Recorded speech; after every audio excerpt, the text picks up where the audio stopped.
Hello everyone and welcome to a very special video where we will be showing two games by the first women's world champion Vera Menchik. The first game we'll be showing is from the Karlsbad tournament of 1929 between the former world champion Jose Capablanca. He lost the title to Alekhine already here. And the second game we'll be showing is against the future world champion from the 1931 to 32 tournament in Hastings. Those tournaments always started like in November, December, and then they spanned over through January. So don't be weirded out when it says like Hastings tournament of 31 to 32. And there she will be playing against future world champion Max Euwe. So that being said, let's check out this game first, and then we're going to check out the other one. And also there is an amazing photo of all the participants of this tournament, so I would just like to share that with you as well. So here is the photo of amazing quality. It's not a problem locating Vera Menchik, as she's the only woman in the tournament there.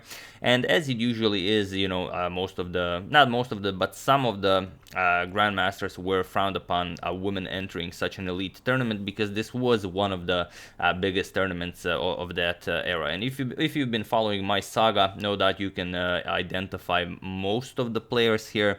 You can see Capablanca, for example, in the middle. There's Aron Nimzowitsch on the right, sitting next to Akiba Rubinstein. You can see Tartakower, also Frank Marshall there on the top. A lot of very, very strong players here. Max Euwe also in the middle, a little bit to the left. So quite the team, and a very funny term was even coined here in this tournament, and it was named the Vera Menchik Club. Now I'm not gonna throw any names at you, but I will put a link in the description below if you want to check it out. It's the first thing you'll see. Will take you to an article by Edward Winter that fully explains the meaning of the Vera Menchik Club, but basically it was a term used by male players to kind of make fun of other male players who lost Vera Menchik. But there are quite a few notable names that joined the Vera Menchik Club, and the gentleman who coined the term was actually the first person to enter the said club. So that being said, we're going to discuss a little bit more about that, but now let's check out this game. And of all of the strong names in this tournament, the only big names that are actually missing here are world champion Alexander Alekhine and former world champion Emanuel Lasker. But as you might know or may not know, after Alekhine took the title away from Capablanca, he avoided playing in any tournaments that Capablanca was playing in, but we're going to get to that when we will be covering the Alekhine saga.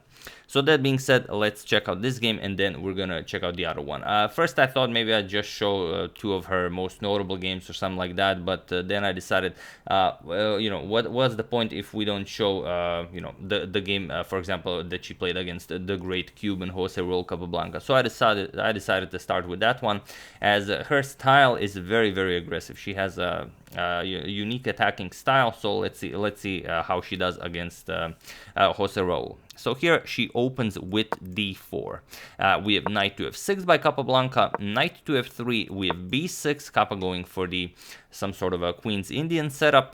We have g3, preparing to fianchetto the light square bishop, and bishop to b7 now. And here we have bishop to g2. We have c5 now, striking in the center, some sort of an Indian game. This is known as the Marienbad system, striking on d4 here. We have c4 by Vera, and now c captures on d4. And here a temporary pawn sacrifice. Of course, you cannot capture because the bishop will be hanging here, so just castles. Now the king nicely defends the bishop, and you can pick up the pawn on the next move. And here we have queen to c7 by Capablanca. Interestingly, this exact same position occurred also in 2019 in a game between Levon Aronian and Maxime Vachier-Lagrave that Maxime won. It was a St. Louis Blitz tournament, and he won a very nice victory here, but he played e6.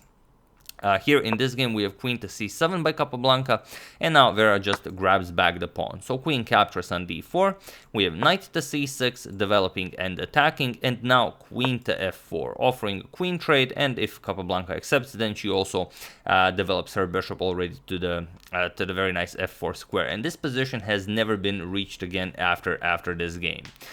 We have e5, Capablanca declines the queen trade, and the queen back to d2, and now e4. pushing back this knight. We have knight to g5 now with a double attack on the e4 pawn. And here, interestingly, Capablanca doesn't go for bishop to b4. It seems like a very natural developing move, but instead he goes knight to e5. He opens up this bishop's defense to the e4 pawn, and now Vera unable to capture on e4. And here, knight to c3. Interestingly, here this pawn is defended and this c4 pawn is attacked twice. So what you might do here, you might defend it with something like b3, and then Capablanca plays h6, kicks away your knight, and so on. But here queen to f4 is actually an incredibly strong move because it puts a lot of pressure on black's position. You cannot claim the pawn with the knight because the queen is hanging, and you can't capture with the queen because the knight is hanging here. And other than that, this pawn is attacked 3 times now, so on the next move you're just going to capture that pawn. So it's a very, very, well, complicated position, but queen to f4 definitely the move to play here. However, she played knight to c3, and now Capablanca just goes knight captures on c4. He grabs the pawn, attacks the queen, queen to d4, and now d5. The only good move for black, as it also defends the knight with the e4 pawn. She goes b3, kicks away the knight, but first bishop to c5, and this is the only actual move for black that allows black to keep the advantage. So bishop to c5, attacks the queen, and now not moving the queen, but rather knight to b5. And now if bishop captures queen, then knight captures queen also comes with check. So here Capablanca just moves the queen, attacks the knight here, and now queen back to c3, moving back the queen, and now we will have a trade, a knight for a knight. So queen captures knight, b captures knight on c4, and now queen captures on c4. Capablanca grabs the pawn and now offers a queen trade, but now comes queen to e5 with check. And here Capablanca only has one good move that doesn't lose him the game, and that is king to f8. Point being, if you play something else, if you try and hold it all together like bishop to e7, then just bishop to e3, and that's it. There's nothing much more to be done here. If knight g8 helping out with the defense, just bishop captures, and after knight captures you can capture here. So it's total annihilation. If now you castle queenside, rook 8 to c1 just wins the queen, so not much to be done there. But Capablanca, of course, after queen e5 check, plays the absolute best, king to f8, and now comes bishop to f4. Just nicely continuing development. We have queen to a4. Now Capablanca says, all right, I've grabbed some material, now I want to go back and trade queens. We have rook f to d1, and now queen to e8, offering a queen trade, and Vera, of course, declines. Queen back to b2. We have h6 pushing the knight back, and now knight to h3. The knight will be very strong here, as it also helps out with the defense of the f2 pawn. So knight to g4, not a problem. The f2 pawn is already nicely defended, and now rook 8 to c1. A very sneaky move by Vera. If Capablanca is not careful, for example, if he goes something like this, then she immediately grabs the bishop here and also grabs the other bishop on b7, and now she's just better. So here, Capablanca goes bishop to c6, doesn't allow this trade, and now comes e3. But this was the moment in the game where she could have gone for a better idea. Rook captures on c5 is still a viable plan, because after pawn captures you can now play bishop to d6 check, king moves, and now you grab this pawn as well. And now, yes, you've sacrificed the exchange, but you have the bishop pair, and you're still fighting. It's never easy fighting against the bishop pair. And another thing, black still has to figure out how to bring this rook into the game. He's gonna have to waste a few moves, and maybe white can take some advantage of this. Black is better here, but maybe it wasn't a bad idea. But okay, after bishop to c6, she played e3, but now Capablanca just goes king to g8. He wants to play king h7 and shift his rook into the game. We have queen to e2, attacking the knight, but now just f5, defending that knight. We have f3, trying to push away the knight, knight to f6, and now g4 even. But here Capablanca just captures on f3, we have bishop captures on f3, and now f captures on g4 with a double attack on the knight and the bishop. So you have to capture, but now queen to g6, pinning the attacked piece. The bishop is now attacked by the knight and by the queen. Here Vera defends it with knight to f2, but now Capablanca just pushes h5, and it was in this position that Vera Menchik resigned the game, as there is nothing more to be done here. you will just suffer, severe material loss here once Capablanca starts capturing here. This will open up the rook. The bishops are excellently placed. There is no point in continuing this game. So this is a game I wanted to show you just to give you an idea of how she fares against Capablanca, who is basically the strongest player in the world. Some claim even though Alekhine took the World Chess Championship title away from him, that Capablanca still was considered the absolute strongest in the world. And these are the standings of this tournament. Just to show you, so you can see Capablanca did not win the tournament. Capablanca got 14.5 out of 21, so that's 10 victories, 2 losses, and 9 draws. But the tournament was won by Aron Nimzowitsch, who had the tournament of his life, and he won the tournament with 15 out of 21, 10 wins, only 1 loss, and 10 draws. And as you can see, Vera Menchik, not all that great. She finished in last place with 3 out of 21, but still she got 2 wins, 17 losses, and 2 draws. So definitely not a pushover, because even if she wasn't in the tournament, someone else would have been last. So they said, someone even said, you can read this in the link I provided in the description below. Someone said that if Vera grabs even 3 points in the tournament, that he will dress up as a ballerina for the next tournament. And well, as she did win 3 points, who knows if this ever happened? I've never heard such a story, but maybe it did happen, or maybe they were just too ashamed to admit they were wrong, that she can actually win points against the strongest male players in the world. So this is how she fared against the great Cuban. But now I would like to present you a game she played 3 years after this. So in the Hastings tournament against none other than future world champion Max Euwe. Let me just switch Capablanca with Euwe here. Give me 1, 2, 3 seconds maybe. His name isn't actually Max Euwe. It's a Dutch name that I can't pronounce, so I'm not gonna even try.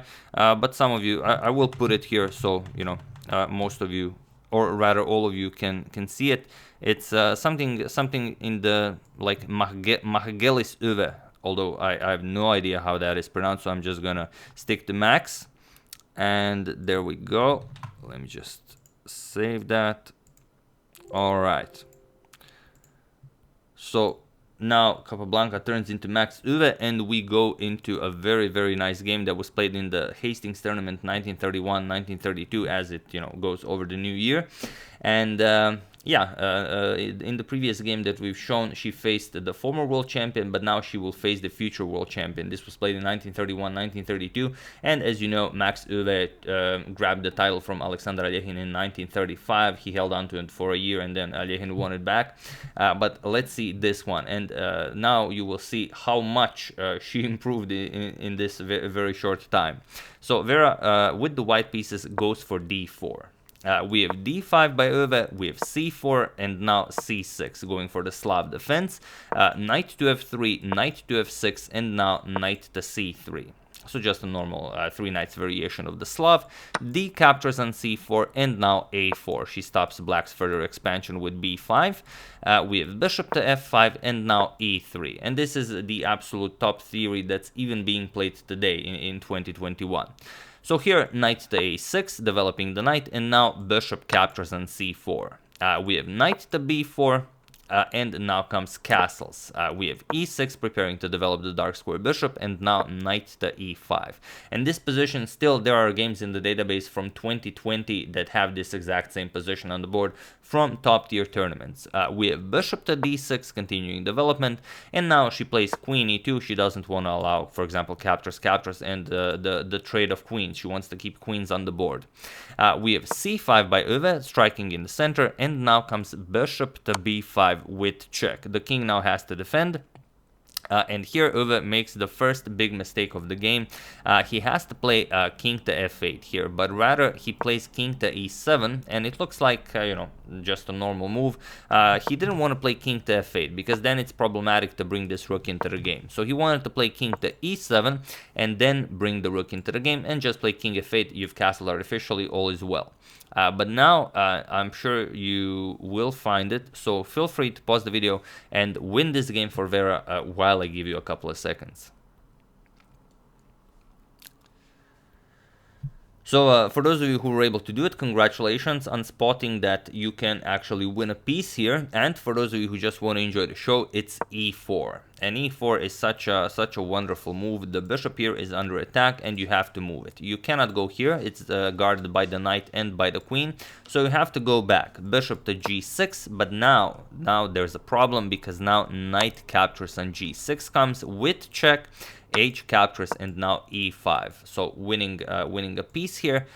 We have c captures on d4, now attacking white's knight here, and it would be very dangerous. I'm sure this wasn't even a blunder by Euwe. I'm sure that this was some sort of a plan on how to go for some sort of a mating attack. For example, if captures, then black already has some very, very strong threats here. The knight can also join in the attack. You can double rooks here, maybe rook h6, rook other comes to h8. Maybe it would be very hard for white to defend this. However, Vera goes for the absolute strongest, rook to d1. Not going for material right away and saying you cannot capture here, because if you capture on c3, then I play rook captures on d6, attack your queen, and after the queen moves, I just capture here and attack your knight. And what do you play here? There's not a good move for black here. Just to give you an example, if you play queen captures on c3, you go after the rook here, it's game over. E captures on f6 with check, king captures on d6, and now bishop to f4 with check, and that's it. For example, e5, rook to d1 with check, king to e6, and now queen to g4 with check, king captures, and bishop g5 will be checkmate. So those are the dangers that lurk in the position after rook to d1. So Euwe, very, very strong player himself, plays bishop back to c7, and only now e captures on f6 with check. We have g captures on f6, and now comes g3, as this pawn here is being under attack. So g3 defending, and now a6, pushing Vera's bishop back. We have bishop to e3, disregarding this threat on b5, now going after the d4 pawn. And now the thing is, if the bishop is captured, the problem is bishop captures on d4, and there's nothing for you to do. Bishop c5 check, you lose the queen, so you'd have to play something like bishop d6 to guard against this. But now queen f3, you go after the f6 pawn, and after you defend this, let's say e5, bishop back to e3. Now again, you have to worry about the rook here, and once you unpin, now you can even go for rook captures on d6. These are the dangers in the position. If king captures, queen captures on f6 with check, king to c7, and now you just go in for the kill. Knight captures with check, king b8, queen captures with check, and that's gonna end in checkmate. So those are the just some of the ideas if you decide to capture the bishop. So instead, bishop to b6 by Euwe, not going for material, and now bishop back to c4. Finally, Vera moves the bishop. We have king to f8, and now comes knight to e4. Finally, bringing the knight into the attack. This still cannot be captured. The queen is still on d8, so king to g7, and now comes rook 8 to c1, and all of her pieces are now fully developed, whereas black still has to develop the rook and figure out what's the plan here. So here, rook to h5, a very nice way of bringing the rook into the attack. We have bishop to f4, now with ideas of maybe some the knight can come to d6, also the bishop can come to d6, put pressure on this knight. So e5, pushing the bishop back, but now g4, that was always the plan, just shifting the bishop over to g3. The rook has to move, so rook back to h8, and now bishop back to g3. We have queen to e7, Euwe develops the queen, connects the rooks, and now knight to d2. The queen is now coming to e4, and the knight is coming to f3. So if you look at the position now, Vera is still up a piece that she won, but Euwe has a massive center here, and he's gonna start pushing those pawns as soon as he consolidates a little bit. So rook h back to e8, and now queen to e4, keeping an eye on this pawn push, and here comes queen to d7. Now queen to c6, and Euwe wants to trade queens, and even though he's a piece down, he will try to make use of those extra pawns. So here, knight to f3, and queen to c6 now, offering a queen trade. Vera accepts this. We have captures, and now bishop to d5, attacking the knight, also preparing bishop e4, again to help out with the defense against this pawn push. So rook 8 to c8, and now bishop back to e4, guarding against f5. We have rook to c7. Euwe now prepares to double up rooks on the c file, and now knight to e1. We have rook e to c8, doubling rooks here, and now knight to d3. She's ready for an exchange along the c file. Knight to e7. This is how Euwe plans to make some, progress in the position, and she just happily trades here with captures, and king f1, beginning to improve the position of the king. Rook to c4, going after the a4 pawn, and now bishop captures on b7. Rook captures on a4, and now comes rook to c1. We have g5, clearing the g6 square for the knight, then you can bring the knight into the game. We have f3, and now rook to a2, going after the pawn here. So bishop to e1, now offering a pawn, but what are you going to do? If for the moment the pawn cannot be captured as the knight is here, but the knight cannot remain there forever. So here we have a5, starting to push that past pawn.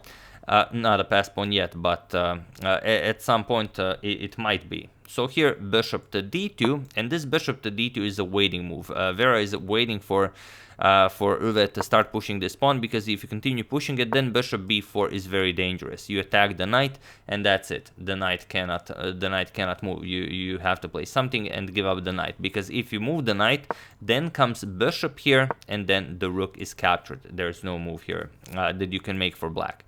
So not the greatest of positions. So after this bishop to d2 move, we have f5 here. Now this is a very cool trick by Euwe. G captures on f5, and now a4. So this is how he plans to trick Vera. Now if Vera goes for the same line that we've shown, bishop to b4, attacking the knight, he's just going to play knight captures on f5, and after bishop here, attacking the rook. Now he was planning knight to e3 check, picking up the light square bishop. So this is how he was planning to go about it. But Vera just says, nope, I can see what you're planning, just king to e1. That check at the end of the variation will not be happening, and now he, for the lack of a better move, just trades pawn for pawn. So here Vera doesn't even want to trade b4. Now she has passed the b4 pawn herself, and this rook has no squares. All of these squares are covered, so the rook pretty much stuck there. We have king f6. Now comes bishop to a6, preparing to trap the rook. g4 now, and just bishop to c4. There's no reason why the rook shouldn't be captured right away, and now you have to give it up. Rook captures on d2 was played, king captures on d2, and now g captures on f3. We have knight to c5. Not much for black to do here. The threat is knight here, check, will pick up the bishop on b6. So here just king captures on f5, and now bishop captures on f7. We have bishop back to d8, and now bishop to e6 with check. King f6, and now bishop back to g4, going after this pawn. So black has 4 passed pawns here, but they are not very well supported. So knight to d5, and now bishop captures on f3. We have knight captures on b4, and now bishop to e4. We have bishop to e7, putting pressure on the knight here. Knight to d3 now, offering a trade of knights, and of course black doesn't wanna trade here because, well, he's just still down a piece. So knight to a2, and now rook to c6 with check. We have king g5 and rook to g6 check now. King to h4, and now knight captures on e5, just grabbing those pawns. Knight to c3, now hoping to get this pass pawn all the way, but here Vera just played king to d3, and it was in this position that future world champion Max Euwe resigned the game, as there is nothing more to be done here. But we will not leave the position here. I'm going to show you why he resigned, because after the game continues, for example a2, yes, you are winning, you are bringing a queen into the game. The problem is you're also getting checkmated. Bishop to f3. And now there's nothing more to be done. If a1 queen, then just rook to g4 with check, and that's it. If you go up the board, rook g1, a discovered check, wins the queen, and then black is just without hope. And if you go down the board, king to h3, then comes bishop to g2 check, the rook defends bishop, knight defends rook, only move king captures on h2, and now knight to f3 is checkmate. So this is why Euwe resigned. He did not want to face this position on the board, and he himself became an honored member of the Vera Menchik club. And Sir George Thomas, who lost to her twice, they even joked that he is not only a member of the Vera Menchik club, that he is also a secretary of the club, as he's so a frequent member there. But yeah, also very interesting to know. So yeah, they did have a laugh, they did joke around, but you know, everyone was secretly very scared of becoming a member of the Vera Menchik club. So Vera, like I said, was the first women's world champion by winning it in 1927, and she successfully defended her title 6 times in every other championship held during her lifetime, losing only 1 game while winning 78 and drawing 4 games. So she was the absolute monster. No one could even come close to her skill. So yeah, those are the games. Hope you guys enjoyed that against Jose Capablanca and Max Euwe, former and future world champion. So yeah, I really hope you guys enjoyed that, and I don't think we've covered a game by Vera so far. I think we covered 1 game so far, but that was like 4 years ago. And yeah, for the end of the video, let's enjoy this, not that, obviously. Let's enjoy this one more time, as, you know, so many great faces here. And if anyone wants to give it a shot, try to name all of the players here, and I will pin your comment for everyone else to see and admire your vast knowledge. So yeah, that's the game, or rather those are the games. Hope you guys enjoyed it. I would like to thank Mr. Hoodie Guy, Chloe Hall, another Mr. Hoodie Guy, Vishnu NS, and Professor Eugene Victor Flynn for a contribution to my channel. Thank you a lot, I really appreciate it. As usual, you can check 2 of my previous videos here. Thank you all for watching, and I will see you soon, continuing the coverage of the Morphy saga, checking up on your wonderful suggestions, and whatever else happens in the chess world. So thank you all, I will see you soon, and have an excellent rest of your day, and do read up a little bit more in the link in the description below. See you soon.